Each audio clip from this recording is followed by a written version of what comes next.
జగన్మోహన్ రెడ్డి గారి పాలన మీద మైనార్టీల స్పందన ఎలా ఉంది అనే అంశాన్ని తెలుసుకోవడం కోసం ఈ కార్యక్రమాన్ని ఈరోజు గుంటూరులో నిర్వహిస్తున్నాం. ఎందుకంటే గుంటూరులో మైనార్టీలదే చాలా కీలకమైన పాత్ర. దీనికి తోడు ఈ ప్రభుత్వం కూడా ఈ మైనార్టీలకి చాలా చేశామని చెప్పి పదే పదే చెబుతున్న నేపథ్యంలో నిజంగా వారికి ఈ ఫలితాలు అందాయా లేదా అని వారు చెప్తేనే బాగుంటుంది అన్న ఉద్దేశంతో ఈ కార్యక్రమాన్ని ఏర్పాటు చేశాం.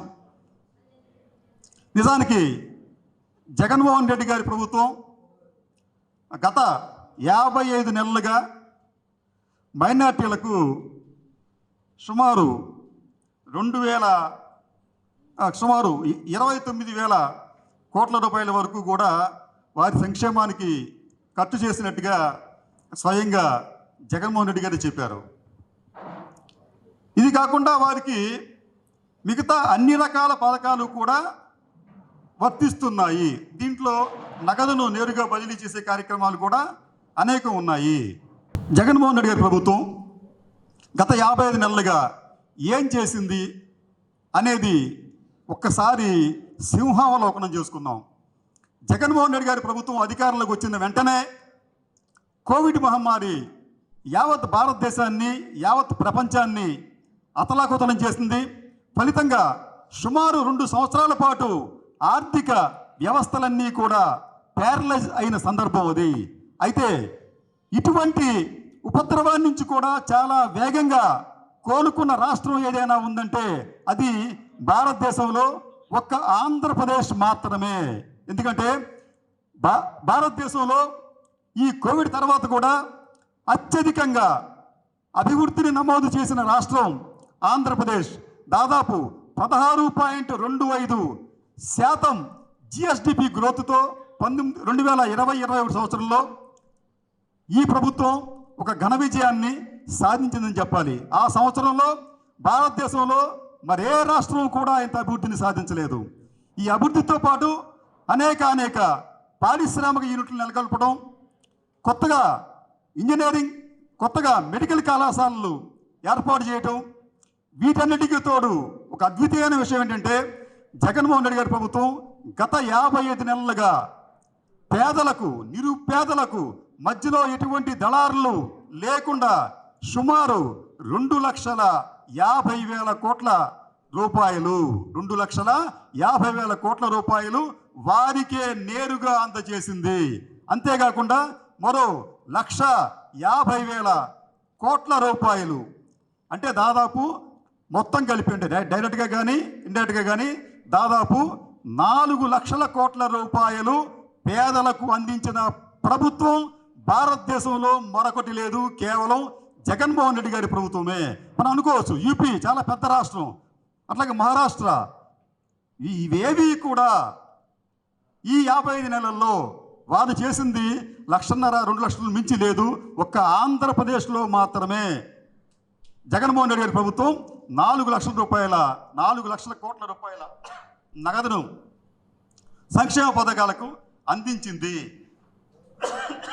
అంతేకాకుండా ఆంధ్రప్రదేశ్లో జగన్మోహన్ రెడ్డి గారు తీసుకొస్తున్న సంస్కరణల కారణంగా పారిశ్రామిక రంగం, అలాగే సేవా రంగం, వ్యవసాయ రంగం ఇవన్నీ కూడా 2 అంకెల అభివృద్ధితో ముందుకు పోతున్నాయి. ఫర్ ఎగ్జాంపుల్ మైనింగ్ రంగంలో దేశంలో ఎక్కడా లేని విధంగా 38.41% వృద్ధిని ఆంధ్రప్రదేశ్ నమోదు చేసింది.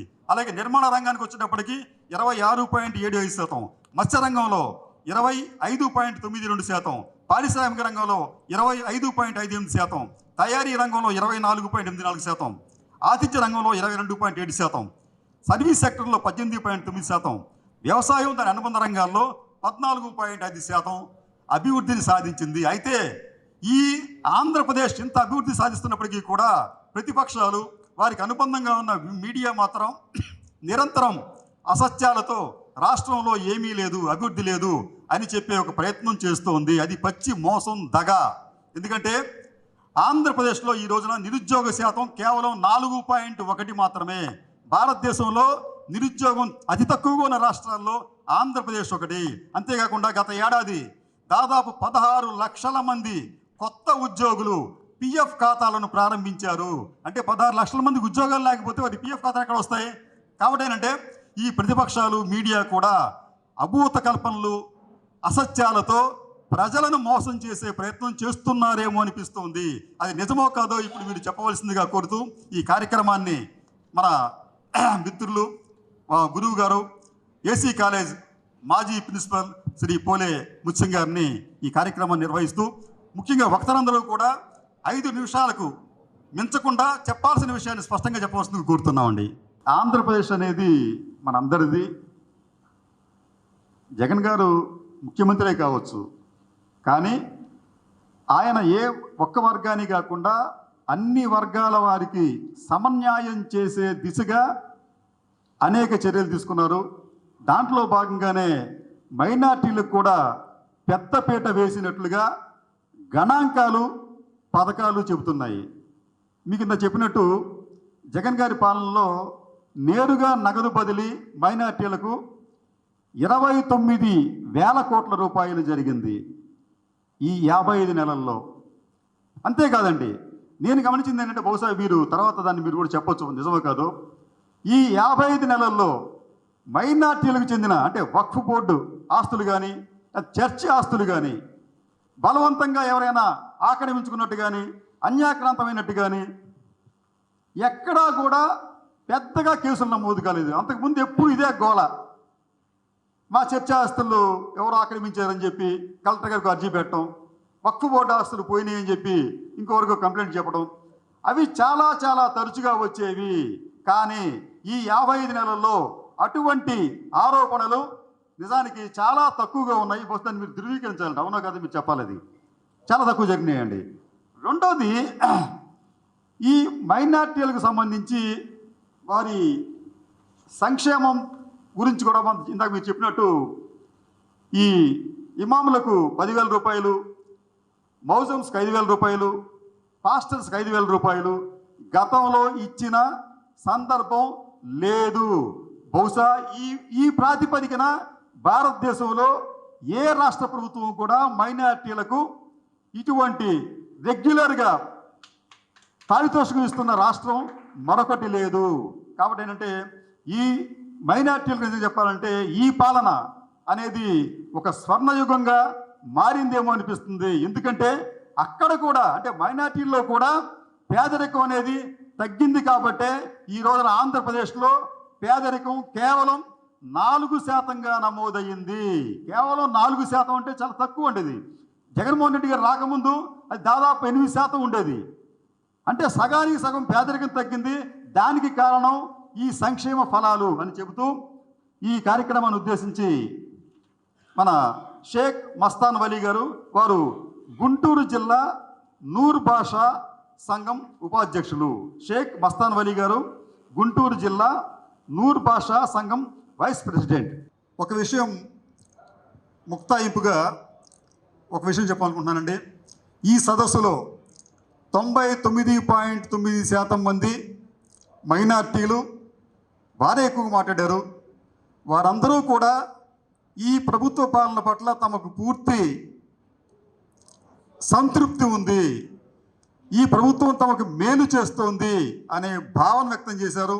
అంతేకాకుండా అల్పసంఖ్యాకులంటే అల్పాదాయ వర్గాల వారిగా ఉంటారు జనరల్గా. అయితే ఈ ప్రభుత్వ హయాంలో మేము ఈ తక్కువ ఆదాయంతో మేము లేము, మా ఆదాయాలు కూడా పెరుగుతున్నాయి అనే భావన వ్యక్తం చేశారు. అలాగే ఈ మైనార్టీలకు సంబంధించిన ముఖ్యంగా భూములకు సంబంధించి వక్ఫ్ కావచ్చు, లేకపోతే చర్చాస్తులు కావచ్చు, ఇవన్నీ కూడా పదిలంగా ఉంటున్నాయి. పెద్దగా మా ఆస్తుల జోలికి పెద్దగా ఎవరో రావటం లేదు, అది కూడా మాకు సంతృప్తికరంగానే ఉంది అని చెప్తూ వాళ్ళు చెప్పిన ఇంకొక అంశం ఏంటంటే ఈ నేరుగా నగదు బదిలీతో పాటు సంక్షేమ పథకాలతో పాటు మాకు అదనంగా కూడా ఈ ప్రభుత్వం నుంచి లబ్ధి చేకూరుతోంది. కాబట్టి ఒక రకంగా చెప్పాలంటే మైనార్టీలకు ఈ ప్రభుత్వం ఒక స్వర్ణయుగంలాగా ఉంది అనే భావనను వీరందరూ వ్యక్తం చేశారు. ఇది మీరంతా విన్నారు. కాబట్టి ఏంటంటే ఈ కార్యక్రమానికి సంబంధించి ఒక ఉద్దేశం ఏమిటంటే మీ అభిప్రాయం తెలుసుకోవటం, మీరు మీ అభిప్రాయాన్ని చాలా స్పష్టంగా